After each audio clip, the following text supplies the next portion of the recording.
Hey guys, welcome back to my channel. So today we're going to be making some chilaquiles in salsa el pato. This recipe is super simple but delicious. It's one of our family favorites, so I'm so excited to teach you how to make this. Let's go ahead and get started. So to make our easy chilaquiles in salsa del pato, we're going to need 1 can of salsa el pato, 1 diced jalapeno, 2 tablespoons of chipotle sauce. This is the brand that I used. Just got it at Walmart. We're gonna have 1/4 of an onion diced. We're gonna have 3 eggs for scrambling. We're gonna have 2 boiled tomatoes of your choice, whichever ones that you like. And then we're gonna have a couple handfuls of tortilla chips. Now, you can make the tortilla chips by yourself, just cut up the tortillas and fry them. But this is what I had on hand. I had a whole bunch of tortilla chips that I wanted to use. So feel free to make your own tortilla chips, but for me, this is what I'm making today. Let's go ahead and get started with making the sauce. For sauce, I went ahead and added the 2 boiled tomatoes in here. And with the onion, we're going to put most of it in here. And then we're going to reserve a little bit to fry with the egg, just to taste and how much you like. This is good enough for us. And then I'm going to go ahead and add the 2 tablespoons of chipotle sauce. You can omit this step, but I am used to eating my chilaquiles with a chipotle taste. It gives it a nice taste, I guess, the chipotle. I really enjoy the taste of the chipotle pepper. And then we're going to add the pato sauce. Since the chipotle sauce is really overpowering, I'm not going to add too much salt, maybe just like a tablespoon of salt. Just because the chipotle is really spicy. You can add pepper, powdered chicken bouillon. You can add all kinds of stuff if you want. But again, the chipotle is spicy enough and has a lot of flavor that I like. So I'm just going to keep it really basic. Since I still had a lot of the sauce in the can, I went ahead and just added a little bit of water to get the remainder of the product. Just add it like that. Okay, now we're going to blend. And I put about a tablespoon of oil, and this is going to be to lightly brown the onion and the jalapeno. Do it to your liking. I like it a little bit more brown, so it's going to take a little bit more time. We're also going to add the diced jalapeno. So just give that a nice mix. And brown it to your liking. Once it's brown to your liking, you're going to go ahead and add the egg. Okay, so I've been sauteing my onion and jalapeno for about 5 to 10 minutes. See how brown I like it? So now that it's nice and brown, I'm going to go ahead and add the eggs and scramble them lightly.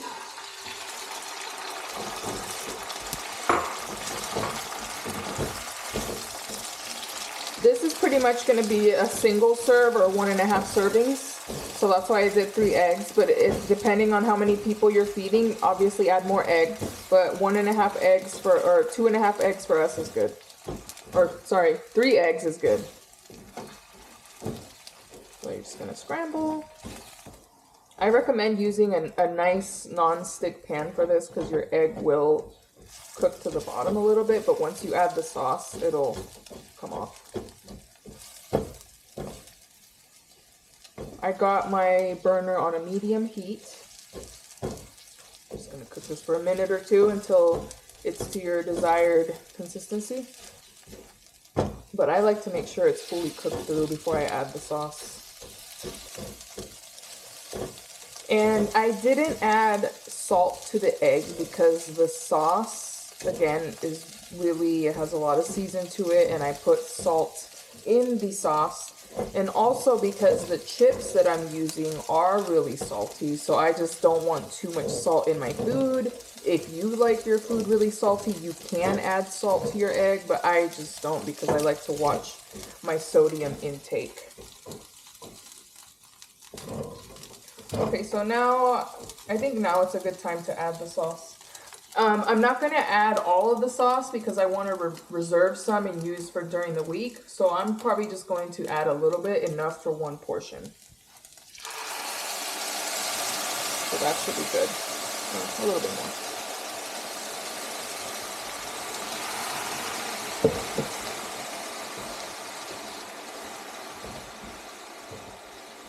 So you're probably going to cook your sauce up to 5 minutes on medium heat. Once the sauce thickens up a little bit and looks cooked through, changes slight color, then you're going to go ahead and add the chips. So I'm going to go ahead and cook the sauce for about 5 minutes.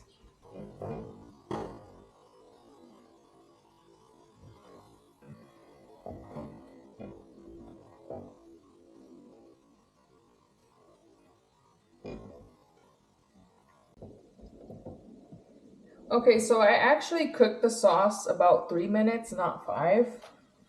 So it just depends on your burner. I reduced the heat on my burner to low. And reduce it a little bit more. Got a splash on myself, unfortunately, but that happens in the kitchen. So now we're gonna go ahead and add the chips. You can do this, like you can put the chips on your plate and then pour this mix on top of the chips, but I think this is just easier to just, you know, mix the chips in with your sauce. And the chips are going to go ahead and start absorbing the sauce and get soft on their own. You can also, once you plate your chilaquiles, you can also top them off with cheese and sour cream and crumbling cheese, queso fresco, or I think I might even put cilantro on mine. So it just depends on what you have on hand and what you like, but you can put all kinds of stuff on this to spice it up and make yourself a gourmet meal.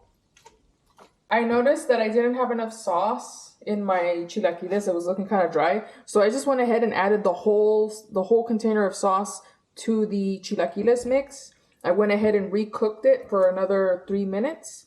I also went ahead and checked the chilaquiles for salt, and I added just like a teaspoon of salt, and it's perfect. So we're ready to go ahead and start plating this. Okay, so I went ahead and plated my chilaquiles, and I topped them off with some shredded cheese, a little bit of Parmesan, and cilantro. You can top this off with sour cream and queso fresco if you have it on hand. I don't have any on hand today, so this is all I put on here. So as you can see, this is very simple, very delicious. And I hope you give this recipe a try. Don't forget to like and subscribe to my channel, and I will see you next time. Bye.